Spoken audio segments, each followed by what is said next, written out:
Vamos a estudiar este pasaje para desalojar algunas dudas que creo que están surgiendo y van a surgir siempre en nuestras mentes cuando hablamos del tema de la elección y de la predestinación. Y creo que este es un pasaje que ha sido debatido por mucho tiempo. Creo que la interpretación desde la perspectiva reformada protestante es la que más se acerca a la interpretación correcta de este texto. Hay diferentes comentaristas que tienen diferentes posturas, pero vamos a usar hoy reglas hermenéuticas que ustedes ya deben de saber para llegar a la conclusión de este texto. Fíjense lo que Pablo está diciendo en un inicio en este texto, que los israelitas realmente son un pueblo en el cual Dios mostró su gracia y que Pablo estaría dispuesto a qué por ellos. ¿Qué significa eso? Ser anatema. En otras palabras, ¿qué está diciendo Pablo? Yo desearía no ser salvo con tal de que ellos fueran salvos. Y Pablo nos empieza a hablar de este pueblo, de esta nación.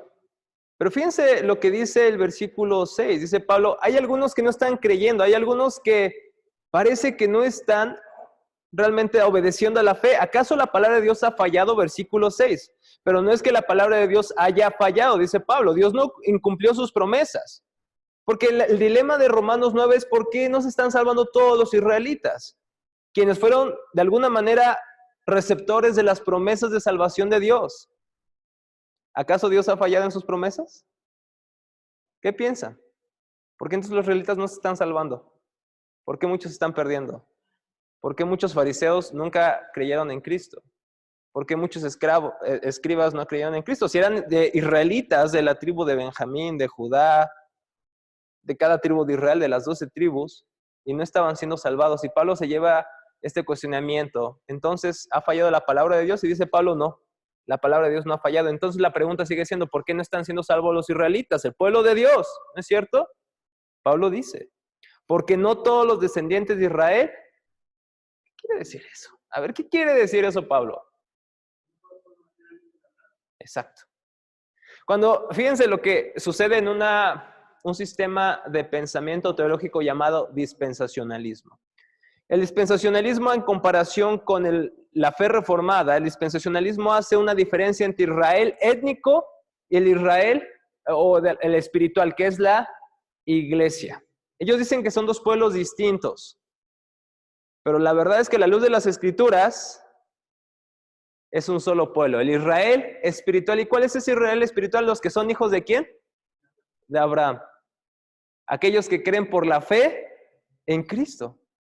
Entonces, fíjate lo que dice Pablo. No es que la palabra de Dios haya fallado, porque no todos los israelitas obedecen a la fe, dice Pablo, pero es que esas promesas no fueron dadas para el Israel étnico, sino para el Israel espiritual, la cual es la iglesia, aquellos creyentes que creen en el Señor. Entonces no son dos pueblos, es un solo pueblo, el Israel espiritual. Gentiles e israelitas o judíos. Por ejemplo, los judíos, ¿qué pensaban acerca de esto que Pablo decía? Adivinen qué decían los judíos acerca de nosotros los gentiles. Decían ellos que éramos nosotros leña, ¿para qué creen? Dice, los gentiles son leña para el infierno. Sí, cuidado, no avientes nada, Adri.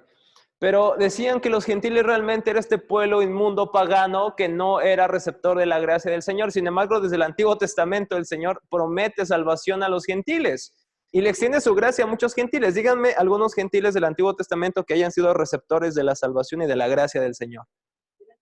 Ajá. Rahab. ¿Ella qué le pasó? Fue salvada de eso. Ok.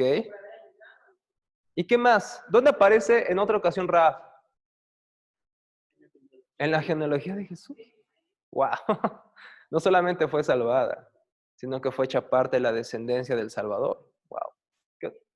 Ruth era una moabita, ¿cierto? Y es salvada, es redimida por Booz y aparece. Y recuerden que Booz tiene que ver con David, de la descendencia. David proviene de Booz y de Ruth. Y ella aparece una moabita en la genealogía. Abraham, por ejemplo, Abraham, hermanos, ¿de dónde nació? Nació de un huerto llamado Israel, ¿no? Él fue llamado de Ur, de los caldeos. Así que Israel no tiene las promesas que fueron hechas a Israel, en un tiempo obviamente el Israel étnico fue el receptor de estas leyes, de estas promesas, pero no solamente se aplicaban para ellos y para algunos de los israelitas, porque muchos de ellos perecieron sin creer en Cristo, sin creer en el Señor, sin confiar en el Señor. Muchos de ellos sí creyeron, pero creyeron aquellos que eran parte del Israel espiritual, dice Pablo. ¿Sí se entiende esta idea?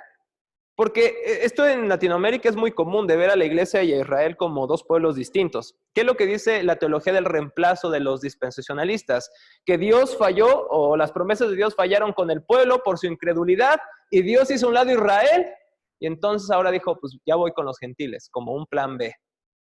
Eso es la idea.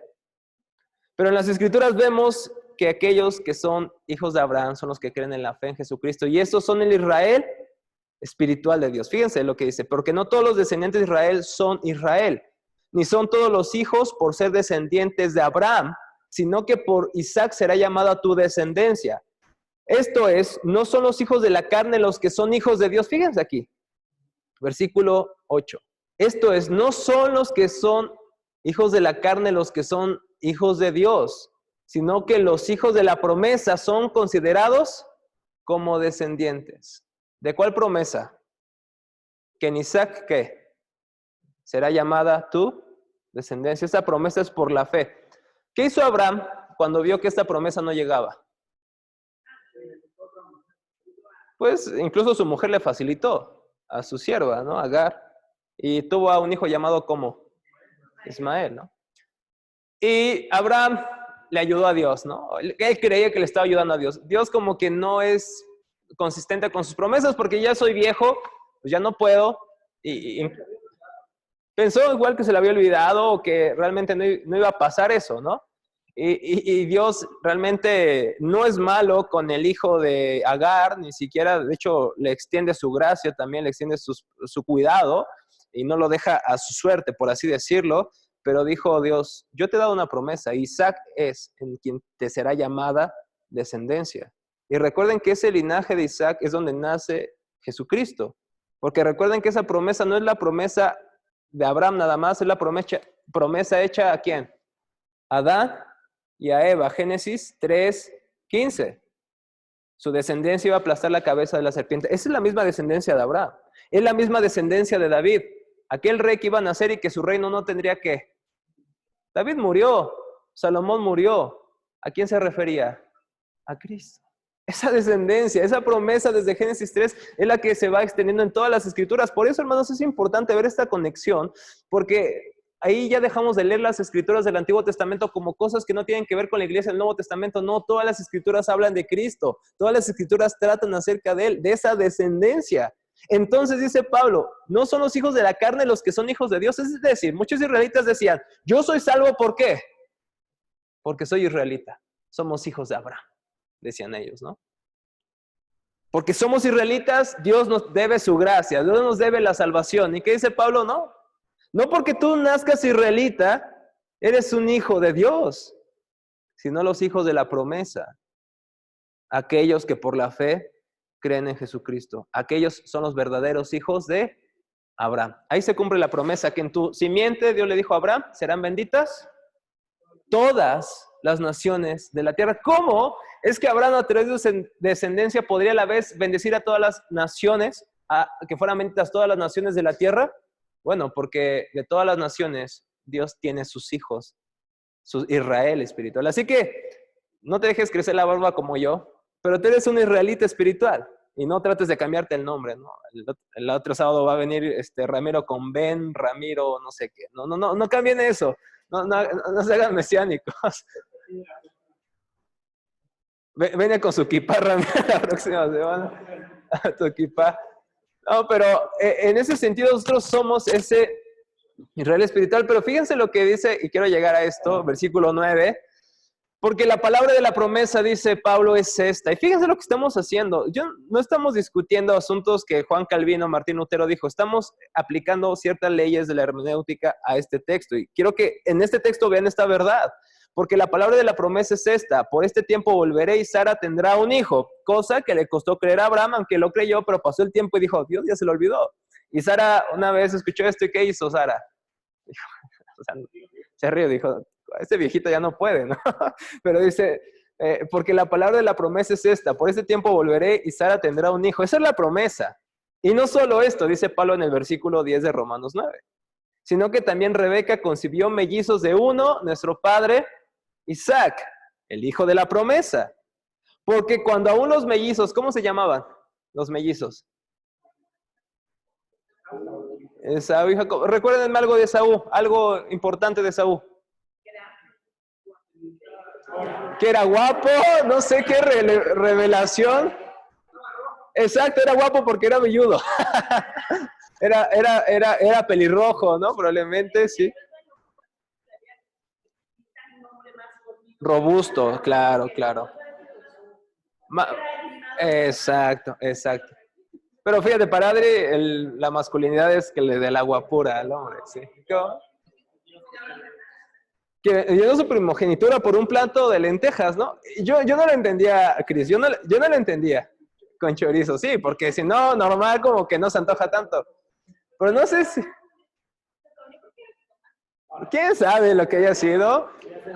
Oye, déjame checar el hebreo a ver si era jitomate o era chorizo lo que tenía las lentejas, pero algo interesante es que yo no creía en eso. Digo, ¿cómo puedo haber vendido su primogenitura por un plato de lentejas? Pero una vez me tocó, hermanos, que por una ocasión no desayuné, no comí, llegué a la casa, ¿sabes qué estabas? O sea, yo veía los puestos de la calle y te lo prometo que quería o sea, si me dijeran, mira, dame tu moto y te doy un plato de carne, y yo decía, mira, ten mi moto, o sea, porque es una desesperación, o sea, y después venía de trabajar, hice esfuerzo, o sea, y cuando trabajas y haces esfuerzo y no, ya vienes así que, no, quieres comer todo lo que ves, ¿no? O sea, la garnacha más horrible con pelo, lo que tú quieras, se ve deliciosa, o sea, se ve deliciosa. Y digo, yo no entendía en este caso a Esaú por eso, ¿no? Pero tenía mucha hambre, venía de cazar, era un hombre de casa, obviamente, o sea, sí, venía de cazar, entonces, o sea, al final de cuentas, pero vende ese plato de lentejas. Y recuérdenme algo de Jacob. ¿Quién era Jacob? Dice que Adri que a lo mejor era más, era un transita, claro que sí. Exactamente, era mexicano. Sí, era mexicano. Ese nombre en hebreo es Jacob, que significa tramposo, usurpador, nada más. Usurpador. ¿Qué otra cosa hizo? A ver, díganme algo que haya hecho Jacob. Peleó con el ángel, ok. Lo hirió Dios, ¿no? Que terminó medio rengo. ¿Qué otra cosa hizo? El gandalla de Jacob. Trabajó. Sí, trabajó. Le hicieron una tranza, ¿no? 14 años. Inteligente. Engañó a su tío suegro, exactamente. Sí, porque ya después él se quedó con ovejas de su tío Labán. Entonces, fue una con otra, ¿no? Pero era un tramposo, era quizá un mimado. ¿Mande? Exacto, y se amañó más. O sea, ya era mañoso, ¿eh? Porque recuerden lo que pasó, ¿no? Su mamá le dijo, mijito, vístete como tu hermano y róbale la primogenitura. Entonces era un tramposo. Ahora, yo les voy a preguntar así, siendo honestos, con todas las cualidades de Esaú y todas las cualidades de Jacob, la verdad, ¿quién era mejor en términos humanos? Claro, Esaú era mejor. O sea, trabajador, cazador, llevaba sustento a la casa, probablemente se arriesgaba pues, con las fieras, sabía cocinar, claro. Sí, pero digamos que si ponemos una balanza, el más bueno y el más malo, pues ya a lo mejor Esaú sería como que el más bueno, ¿no? Estoy hablando en términos humanos, Cris, pero fíjate lo que dice Pablo. Me encanta lo que dice. Dice, versículo 11, porque cuando aún los mellizos, es decir, Jacob y Esaú, no habían nacido, fíjense, el versículo 11, presten atención a Romanos 9:11, porque cuando los mellizos no habían nacido y no habían hecho nada, ni bueno ni malo, para que el propósito de Dios conforme a su elección permaneciera, no por las obras, sino por aquel que llama.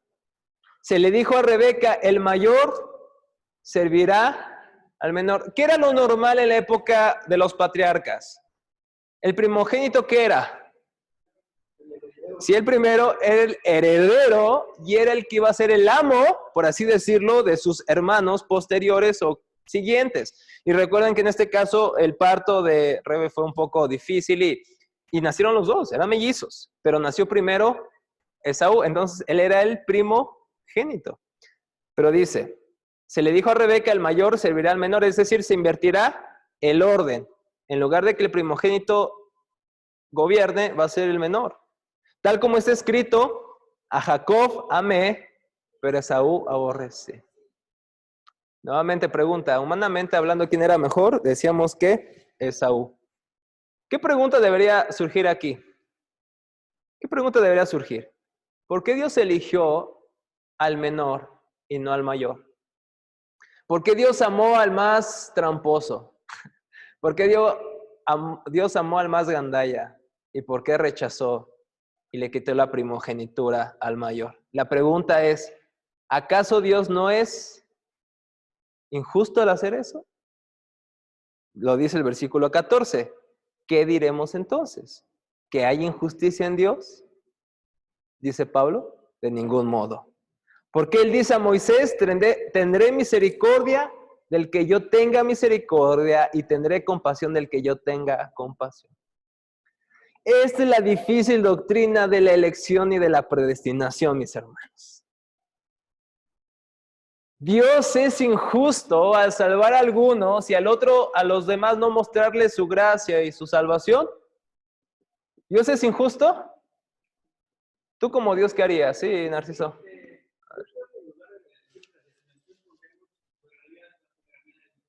Es que no puedes separar su predestinación de su soberanía. Porque, mira, hay que entender predestinación nuevamente. Es la elección de antemano. Como Él es soberano, Él es rey, Él es eterno, Él puede hacer lo que Él quiera y elegir a quien quiera. Por ejemplo, ¿Dios puede elegir para liberar a Israel a alguien más fuerte que Moisés? Porque Moisés cuando salió de alguna manera a emancipar al pueblo de Israel en Éxodo, ¿cuántos años tenía? A los 40 mató al egipcio. ¿A los cuántos años regresó a Egipto a liberar al pueblo? A los 80 años. Dios no puede elegir a alguien, digo, ¿cómo eliges a uno de 80? O sea, para pasar en el desierto y todo. Yo elegiría a un jovencillo, ¿no? Como unos 28 años. No, pero Dios elige a uno de 80 y le dijo a Moisés, yo tendré misericordia del que yo tenga misericordia. No es del que quiere, ¿eh? Yo estoy hablando en ruso. No es del que quiere ni del que corre, sino del que Dios tiene misericordia. Dios eligió a alguien como Moisés. Y son unas preguntas. ¿Ibas a decir algo, Adri? Pero bueno, la idea es esa, Narciso. No podemos separar la soberanía de Dios de la predestinación porque hay que entender los dos términos. La soberanía de Dios es una de sus perfecciones. ¿Cuál es la soberanía de Dios? Que Dios gobierna sobre todo y Él hace lo que le place. Y todo lo que Él hace es bueno porque Él es Dios. ¿Estamos de acuerdo? Qué difícil que tendríamos un soberano malo. Imagínense a un Hitler siendo Dios. Horrible. Pero Dios es soberano y es bueno y es justo. Y todo lo que hace está bien. Nuestro Dios está en los cielos, todo lo que Él hace, todo lo que Él quiere lo hace. Salmo 115:3, así lo dice. Sí, que...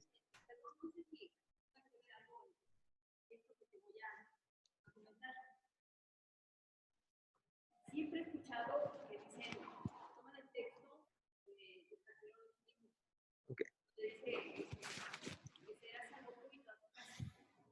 Por lo general, los cristianos tomamos ese texto Para nuestra familia. para nuestra familia. Ellos lo obligamos. Ajá, ajá. Sí. Y si no lo salva, ¿qué pasa con nosotros?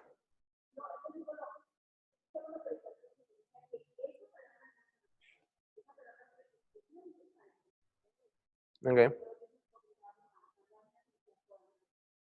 ¿Y cómo puede ser Dios valer esa promesa? O sea, ¿cómo puede decir al carcelero, vas a llegar a tu casa, van a escuchar el evangelio y ellos se van a convertir, a menos que Dios sea soberano y elige a esas personas para salvación por su pura gracia? Ahora, esa es una promesa particular para el carcelero, no para todas las familias. Tienen que entender el contexto. Y recuerden nuevamente, hermanos, de verdad, repasen su libro de hermenéutica. las reglas de la hermenéutica, de la interpretación de los textos, nos ayudan a evitar, por ejemplo, las interpretaciones de apropiarnos de ese texto. Porque, ¿qué pasa si una familia lo lee y dice, mi esposo, mis hijos van a ser salvos y no son salvos? ¿Qué pasa con la persona? Se decepciona de Dios porque piensa que Dios ha fallado a su palabra. Pero esa promesa no fue para esa persona, fue para el carcelero. Pero ¿cómo Dios puede salvar a toda una familia si Él lo quiere? Lo hace. Yo he conocido familias cristianas completas. Esposo, esposa e hijos. Y he conocido a buenos esposos. De hecho, tengo un amigo muy cercano, pastor, y su esposa, y sus hijos son incrédulos. Y hay muchas preguntas, ¿no? Wow, ¿qué haces? Pero seguir orando al Señor por ellos, seguir pidiéndole su misericordia. ¿No sabes en qué momento se van a rendir al Señor? Si el Señor lo quiere hacer. Una de las preguntas de la predestinación es entonces, ¿por qué predicamos si Dios ya salva a los que Él elige? ¿Por qué vamos a predicar? Es una de las cuestiones. Si Dios ya tiene a sus predestinados. Una advertencia aquí. Dios sabe a quién va a salvar, pero tú y yo no sabemos. Por lo tanto, hay que predicar a toda criatura, de toda lengua, de toda raza, de toda nación. Porque aunque Dios sabe a los que ha de salvar, nosotros no lo sabemos. Y nuestro mandato no es saber quién es el escogido, quién no es escogido, porque si fuera por eso, porque hay ciertas cosas que tienen características de que Dios lo va a escoger, entonces se le voy a predicar. Bueno, a mí nunca me hubieran predicado, porque no tenía ninguna característica que me dijera, tú vas a ser salvo. Al contrario, vas a arder, ¿no? Pero me predicaban el evangelio y Dios usó una persona para que yo conociera a Cristo. Porque aunque Dios sabe a quienes va a salvar, nosotros no sabemos. Y por lo tanto hay que predicar a todas las personas. Sí, Narciso. Yo creo que lo que predicamos, yo creo que la semilla está ya en el corazón. Solamente necesita crecer la fruta. Entonces lo único que tiene que hacer es parte de esa semilla para que viva la palabra de Dios. Por eso es que yo creo que siempre va a haber. Así es. No, y tenemos que tener que esa semilla es el sentido de Dios, ¿no? Que vemos en Romanos 2, lo estudiamos hace 1 año y medio. Este sentido de que hay un Dios, que existe Dios. Y cuando hablamos del evangelio recordamos esas personas que están alejadas de Dios, por cuando todos pecamos estamos, ¿qué? Destituidos de la gloria de Dios, ¿no es cierto? Pero si hay este conocimiento de Dios en nuestro corazón, y cuando predicamos volvemos a llamar a las personas a vuelve tus ojos al Salvador. Pero nuevamente nosotros no sabemos qué personas son. Hay que predicar. Porque nuevamente, o sea, yo por ejemplo, lo digo en serio, de mi familia yo creo que era la persona menos indicada para conocer del evangelio. Y hoy tengo el privilegio hermoso de enseñar la palabra. Y eso yo no lo imaginaba. Eso solamente tiene que estar en los planes de Dios. Porque ni en los planes de mis papás, porque mi mamá era catequista, imagínense, era romanista de hueso colorado. Mi papá un fiestero empedernido y yo un rebelde sin causa.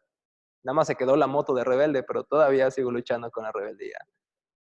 Lo siento, Iván, pero así somos los sí. De hecho, ahí vemos nuevamente lo que dice la palabra de Dios, que los mensajes de Dios no saben.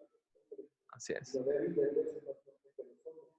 Pues mirad, hermanos, con preocupación que no sois muchos sabios en la carne, y muchos poderosos y muchos nobles, sino que en el hecho del mundo escogió Dios para derrotar a los sabios, y lo débil del mundo escogió Dios para avergonzar a los fuertes. Así es. Y lo vil del mundo y a los despreciados escogió Dios para que. Wow. Y lo que no es para deshacer lo que es, a fin de que nadie se jacte. Exacto. Primera de Corintios, ¿no? 1. Primera de Corintios 1. 26, 27, ¿o qué es? ¿Qué texto es? 1, 26. 25. 26 al 30. Hermanos, creo que todos de aquí podemos adherirnos a ese texto. No están los mejores aquí de México. Estamos aquellos que lo débil, lo menospreciado del mundo. Y disculpen si lo estoy ofendiendo, hermanos. Exacto, ese es el punto. Yo recuerdo cuando estaba estudiando a Jacob, yo decía, jole, o sea, ¿cómo Dios pudo amar a Jacob? ¿Cómo le puedo dar sus promesas? Porque como la historia de la mañana, ¿no? Que decía Spurgeon, yo entiendo por qué aborrece a Esaú, porque las personas por naturaleza aborrecemos a Dios y tenemos pecados que obviamente Dios aborrece, ¿no? Entiendo eso, dice Spurgeon, pero yo no entiendo cómo Dios puede amar a Jacob. Y cuando yo estaba estudiando su vida, digo, qué horrible es Jacob, pero inmediatamente me di cuenta que mi corazón es igual, que a lo mejor no robo ovejas ni nada como Jacob, pero haces cosas que salen de la voluntad de Dios, que le da la espalda a Dios, que abiertamente pecas en contra de Dios y no eres mejor que Jacob, no somos mejor que Jacob. Y la pregunta de Pablo, entonces Dios es injusto al salvar a uno, al llamar a uno, al que el menor, yendo en contra de la corriente cultural, que el menor sea el que sea servido por el mayor. Dice, Dios es injusto, dice, de ninguna manera, porque él dice a Moisés, tendré misericordia del que yo tenga misericordia y tendré compasión del que yo tenga compasión. Y fíjense cómo lo ilustra Pablo, versículo 16. Así que no depende del que quiere ni del que corre, sino de Dios que tiene misericordia, como nos recordaba Ramiro hace ratito. Versículo 17, porque la Escritura dice a Faraón, para esto mismo te he levantado para demostrar mi poder en ti y para que mi nombre sea proclamado por toda la tierra. Así que Dios tiene misericordia del que quiere y al que quiere, endurece. ¿Qué texto? Lo que dice, fíjense, Pablo nos lleva a la historia de Isaac y Jacob, perdón, de Jacob y Esaú, y nos dice Dios eligió a Jacob, no solamente para que fuera servido por Esaú, sino también para que sea del linaje del Mesías, porque obviamente es del linaje del Mesías, el hijo de la promesa cumplida.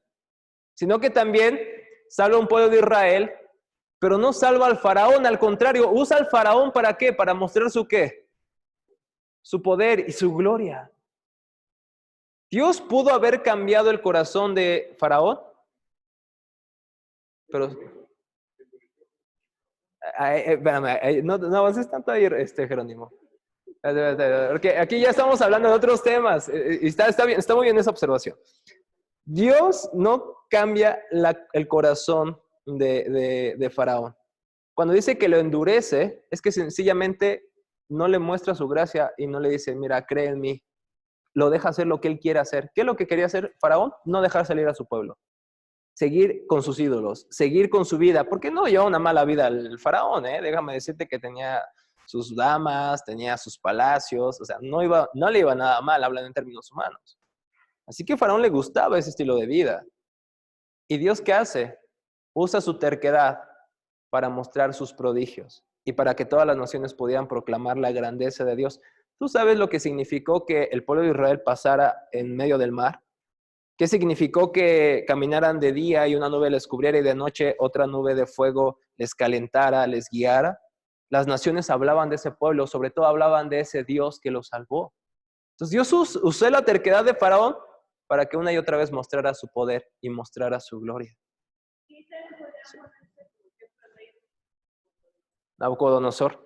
Sí, sí. No, y además tú lo ves en los profetas, lean Isaías, Ezequiel especialmente, habla acerca de que Nabucodonosor fue siervo del Señor que ejecutó los planes del Señor. ¿Cuáles planes?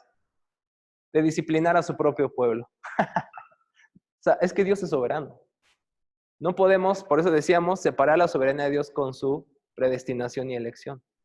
Porque Dios puede hacer lo que Él quiera, pero todo lo que Él quiera es bueno, es justo y es perfecto.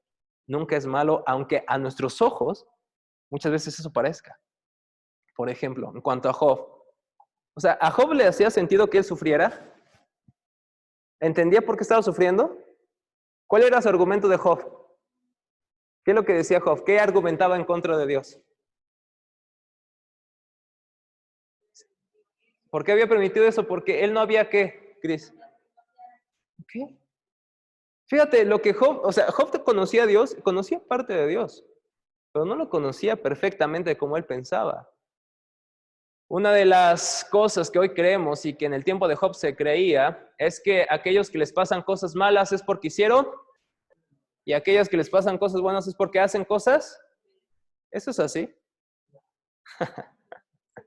Así se juzga, así pensamos. Y Job decía, pero ¿por qué estoy pasando esto si soy recto? Es más, Dios dijo, eres recto. Y fíjense lo que el soberano Dios que tenemos. No fue Satanás quien dijo, Dios, por favor déjame tocar a Job. ¿Quién sacó el tema de Job? Dios. Dios tenía un propósito. Dios tenía exactamente, le presume, ¿has visto a mi siervo Job? Y Job dice, Señor, no sé por qué estoy sufriendo. Al principio dijo, sí, desnudo salí y voy a volver así al polvo. Dios sea glorificado. Después decía, ¿pero por qué? Si he hecho cosas buenas. Lo que no sabía es que Dios es soberano, que puede usar las cosas no tan agradables de nuestras vidas. ¿Para qué? ¿Cuál fue el propósito para el cual Job sufrió? De oídas te había oído, mas ahora mis ojos, para conocer más al Señor. ¿Qué piensas de tus circunstancias presentes? Cuando las cosas no están saliendo como tú quieres. Señor, si yo te sirvo, Señor, si yo voy al seminario, si entregué mi tarea. ¿Por qué estoy viviendo lo que estoy viviendo? ¿Qué hice mal? No es que hiciste mal. ¿Qué es lo que quiere Dios a través de ese sufrimiento? Él es soberano, puede hacer lo que Él quiera. Y su principal propósito es hacernos en semejanza con quien leímos en la mañana. Con Jesucristo. Y Él usará todos los medios, aun las aflicciones, para ese fin. Él es soberano. No olviden nunca eso. Sí, Jorge. No, y yo lo tengo que recordar también, porque se me olvida, aunque enseño de la soberanía de Dios.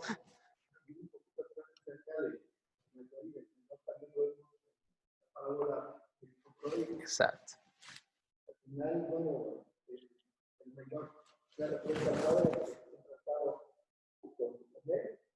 El padre, bueno, dice, tu hermano Miguel, tu padre ha hecho matar al becerro rojo por haberme recibido, bueno, quizá entonces se enojó, no quería entrar, falló por tanto su padre ya no daba que entrase.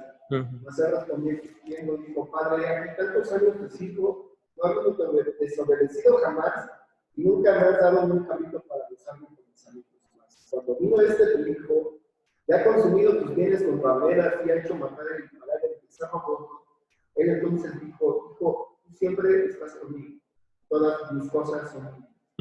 Era necesario hacer fiesta y regocijarnos, porque tu hermano era muerto y ha revivido, había perdido y desafiado.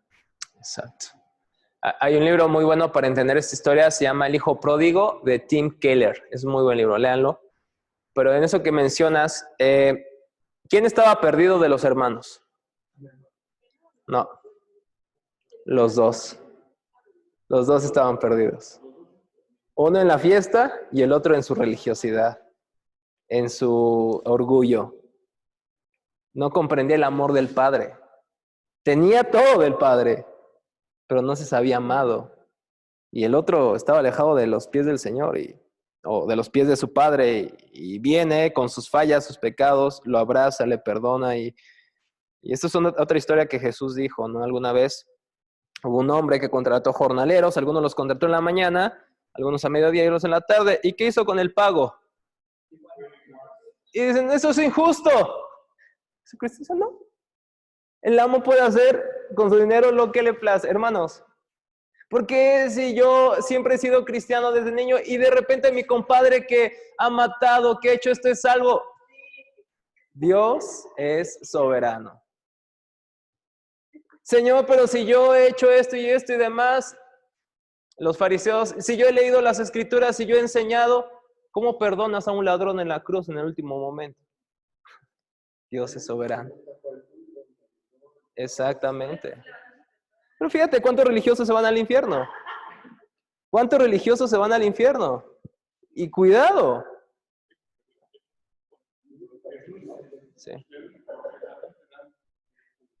Exacto. No. Y recuerda cuando fue el publicano y fue el fariseo delante de Dios. ¿Qué decía el publicano? Señor, he pecado. He pecado. Y se golpeaba el pecho porque sabía que era un pecador. ¿Y qué hacía el fariseo? Gracias te doy.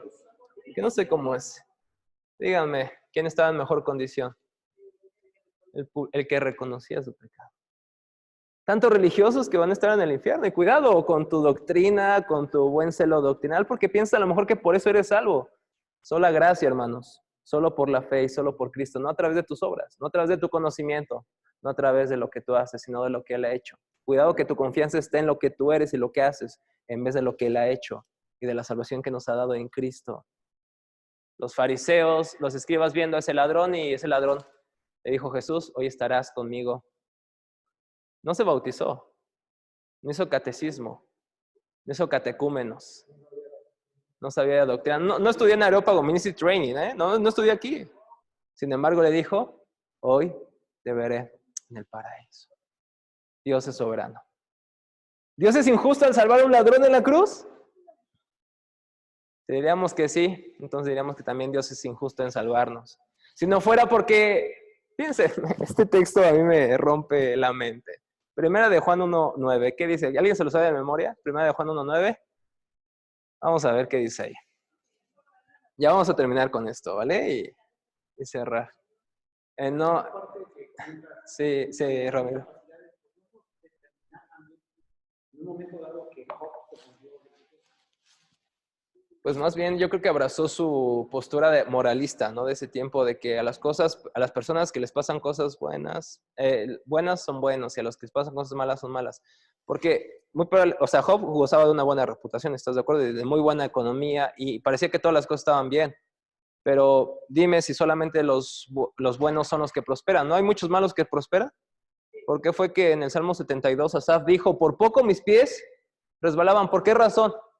Porque vio la prosperidad de los malos. Y dijo, yo que soy un siervo del Señor, estoy jodido, en otras palabras. Sí, claro. Y porque dice cosas correctas de Dios, pero fíjense, decir cosas correctas de Dios no implica que al momento que sufres las vas a creer.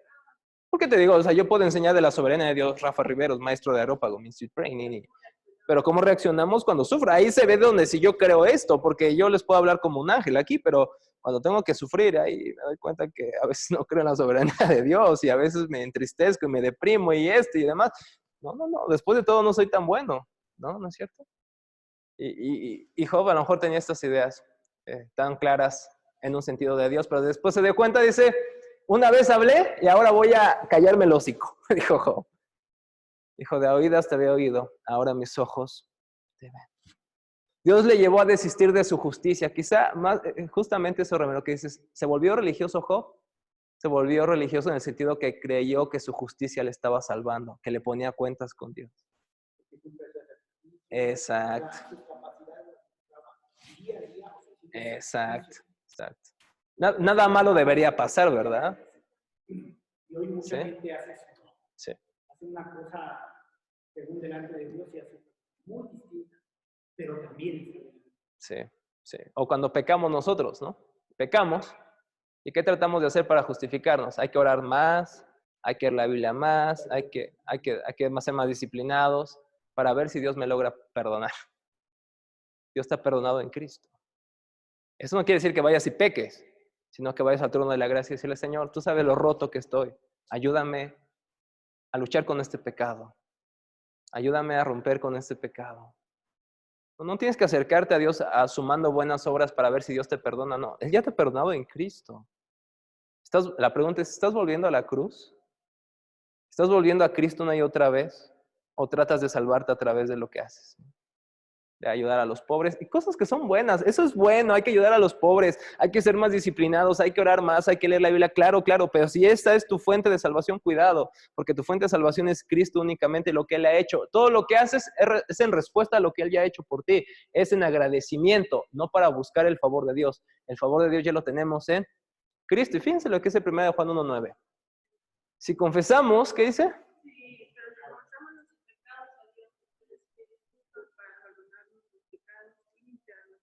Vean otra vez el texto. Hay algo que no cuadra. Hay algo que no cuadra en ese texto. Pero Dios, que es fiel y justo para perdonar. Sí, porque Dios, que es fiel y justo. A ver cómo va el principio. Si confesamos nuestros pecados, fiel y justo, y limpiarnos. Hay algo que no me cuadra del texto. No sé si ya lo notaron ustedes. Si confesamos nuestros pecados, Dios es fiel y justo. No, Adri, debería decir Dios es fiel y justo para castigarnos. Porque eso merecen mis pecados. ¿Por qué dice para perdonarnos?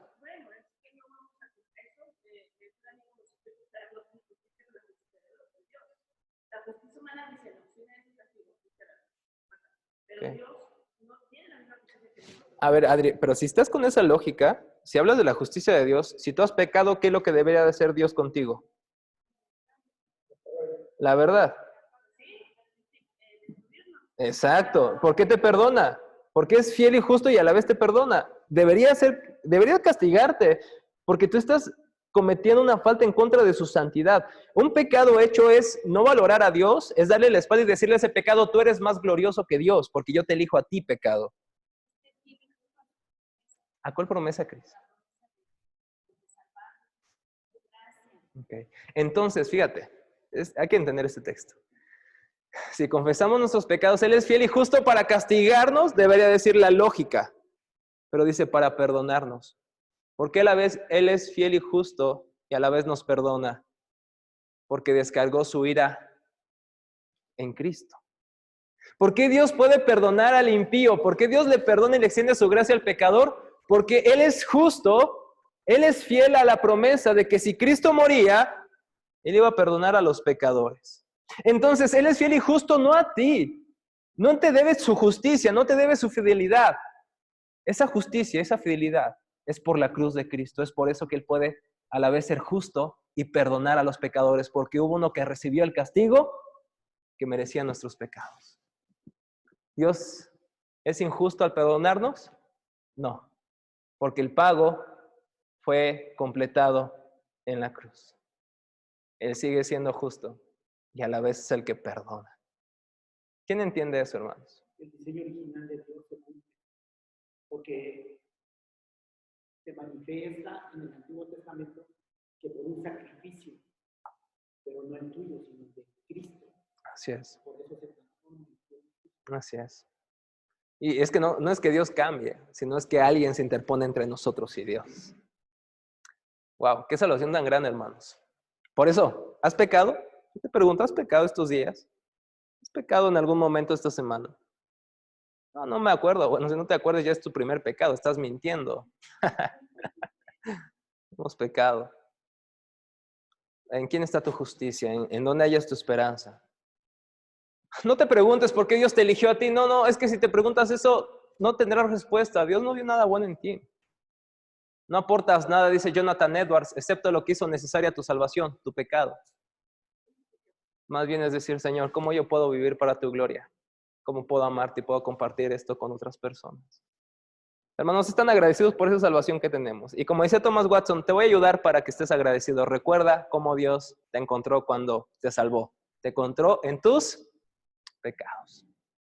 No tienes nada que agradecer hoy, no te aumentaron el sueldo, quizá no te pagaron un trabajo, quizá tu esposa no te hizo el desayuno que querías o tu esposo no te dijo las palabras que querías antes de venir al seminario, quizá tus hijos no están haciendo lo que tú quieres, quizá tus hijos no están haciendo lo que tú deseas, quizá las cosas no están saliendo como tú quieres, pero tienes una razón suficiente para decirle al Señor, a ti sea la gloria por siempre, por esa salvación tan grande, hermanos, que tenemos en Cristo Jesús. Si confesamos nuestros pecados, Él es fiel y justo a Cristo para perdonarnos y limpiarnos de toda maldad. Elección incondicional, no hubo nada, condiciones que nosotros cumpliéramos para que Dios nos amara. Él nos amó por su libre gracia, por el puro afecto de su voluntad. ¿Para qué? Para alabanza de su gracia, para alabanza suya. Solo a Dios sea la gloria. Muchas gracias, Señor, por este tiempo precioso que tú nos permites tener como estudiantes, Señor, de tu palabra. Permítenos seguir creciendo en este conocimiento de ti, Señor. Permítenos seguir reflexionando en estas verdades del Evangelio, no solamente para que sepamos más de doctrina, Señor, sino para que podamos vivir nuestros días día a día, Señor, confiando nuevamente en Cristo. ¿Cuánta falta nos hace, Padre, todos los días volver a poner nuestra esperanza en Él? Nos intentamos salvar a través de otros medios. Muchas veces estamos buscando nuestra salvación en nuestro trabajo, en nuestras parejas, en nuestra esposa, en nuestro esposo, en una relación amorosa. A veces tratamos de encontrar nuestra esperanza en las cosas de este mundo, Señor. Y Padre, recuérdanos que solamente en ti se halla nuestra salvación. Y recuérdanos, Padre, que si hemos pecado, no necesitamos hacer procesiones, no necesitamos hacer largas caminatas o golpearnos o hacer ciertas cosas para que nos ames más, Señor. No, Padre, ayúdanos a ver a Cristo nuevamente, ayúdanos a ir al Calvario. Y si estamos luchando con un pecado en especial, Señor, te pedimos que tú nos limpies, Señor, que nos hagas santos, que nos hagas como Cristo, Señor. Ayúdanos a luchar contra nuestro pecado. Si es algo, Padre, en el cual estamos luchando fervientemente y hemos caído, Señor, te pido que tú santifiques nuestros corazones, que nos recuerdes que en Cristo tenemos perdón, que aún hay gracia, que aún es tiempo, Señor, para volver a ti, Señor. Eso solamente tú lo puedes hacer. Ni las palabras del mejor profesor, ni del mejor predicador, nadie lo puede hacer. Sino solamente cuando tú trabajas en nuestros corazones por tu Santo Espíritu, Señor. Límpianos de toda maldad, Señor. Hoy te confesamos nuestros pecados. Y te damos gracias, Dios, por esta salvación tan grande que tenemos. ¿Quién puede entender, Señor, ese amor eterno con el que nos has amado, aun cuando estábamos muertos en delitos y pecados? Tú nos has dado vida en Cristo. A ti sea la gloria, Señor. A ti sea la gloria por siempre. Porque de ti, para ti, Señor, son todas las cosas. A ti sea la gloria, Señor, por todos los siglos. Amén y amén. Bueno, nos